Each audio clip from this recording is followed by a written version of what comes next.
Bonjour à tous et bienvenue dans cette nouvelle vidéo. Aujourd'hui on va faire un joli pendentif avec plusieurs petites pièces et un superbe effet de profondeur, vous allez voir.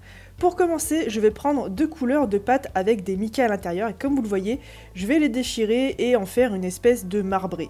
Alors rien de compliqué là-dedans, on passe juste à la machine à pâte plusieurs fois pour obtenir une espèce de mini dégradé. Ensuite, on va se concentrer sur la partie translucide de notre création, et ici j'ai pris une plaque de pâte, donc céramique translucide, étalée au cran le plus épais de la machine à pâte, et je vais ensuite y étaler des paillettes en flocons. Ici j'ai pris des paillettes en flocons que j'avais trouvées sur AliExpress il y a très longtemps, mais si jamais vous n'en avez pas, vous pouvez très bien utiliser des paillettes normales, ou bien des poudres Pearlex. Le principal ici, c'est vraiment d'avoir une partie avec beaucoup de brillance, donc n'hésitez pas à varier un petit peu les couleurs et le type de paillettes que vous allez utiliser.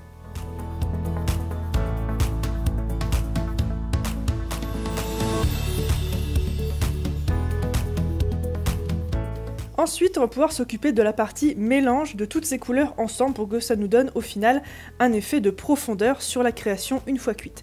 Je vais donc couper des espèces de triangles dans chacune de mes plaques et comme vous le voyez ici, je n'hésite pas à repasser à la machine à pâte pour redécouper d'autres triangles et me servir d'un maximum de la pâte que j'ai faite.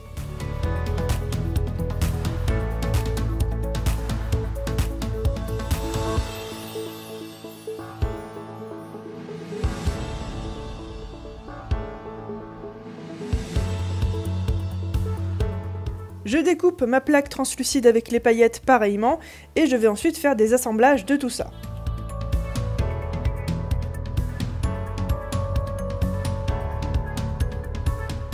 Je vais donc prendre un morceau de pâte opaque et un morceau de pâte translucide, assembler les deux triangles ensemble et ensuite je vais venir les tourner comme ceci.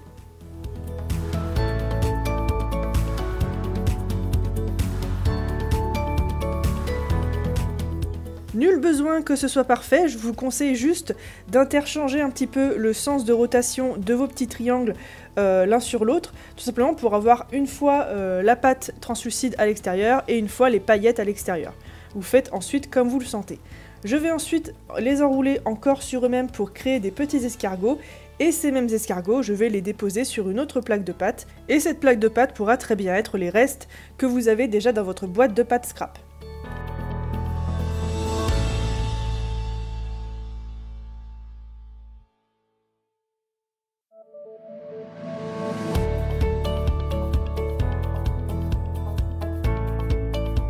Vous devriez donc obtenir quelque chose de ce genre, on va venir ensuite étaler au maximum cette nouvelle plaque, et cette plaque on va la passer ensuite au cran le plus épais de la machine à pâte pour obtenir notre plaque finale, celle qu'on va venir texturer.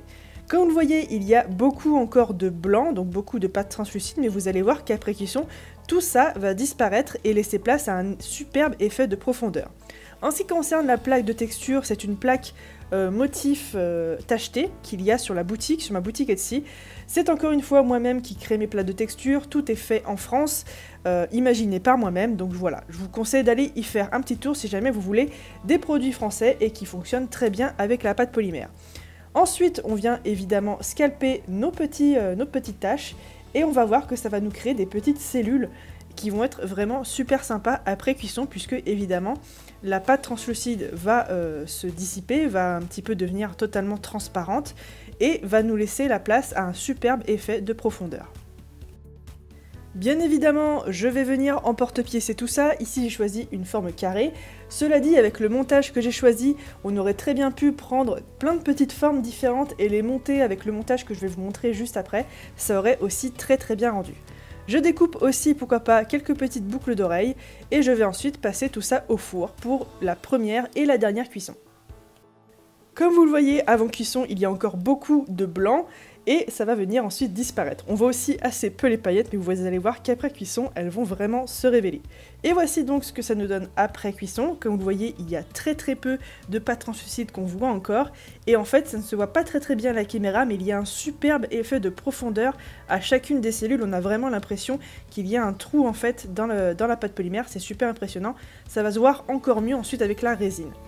Ici, j'ai choisi de ne pas faire de semelles pour avoir des pièces les plus légères possibles pour ensuite le montage que je vais vous montrer.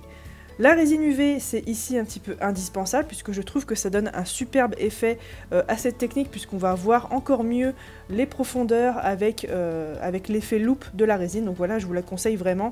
Si vous n'en avez pas, je vous conseille bien évidemment un bon vernis brillant.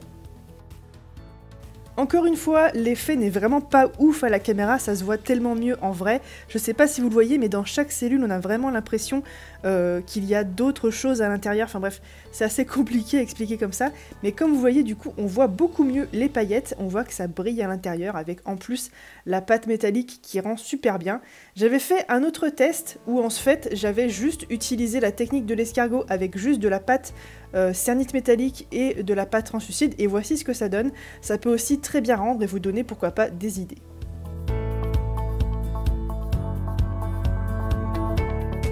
On va ensuite passer au montage à 0 €. Alors pourquoi 0 €? Tout simplement parce qu'on va utiliser des choses qu'on a déjà dans l'atelier. Ici j'ai utilisé donc des clous comme vous pouvez le voir, et aussi un petit tour de cou métallique. Si vous n'avez pas de tour de cou métallique, ce n'est pas grave du tout. Vous pouvez très bien utiliser du cordon ciré ou bien de la suédine, bref, peu importe. Ici, le but, c'est que les pièces puissent naviguer en fait sur le fil que vous allez utiliser.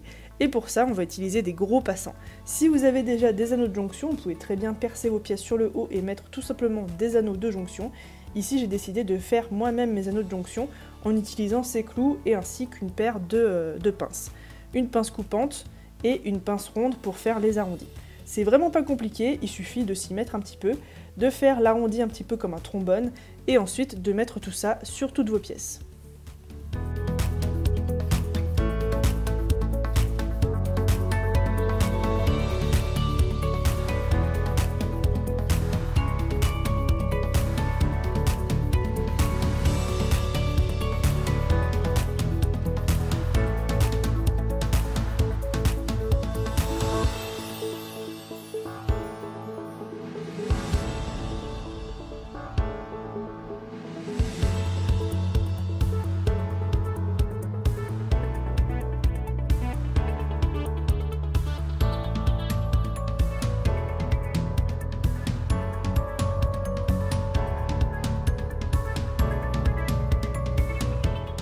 Et voici ce que ça rend au final. J'ai aussi évidemment fait les petites boucles d'oreilles qui vont avec.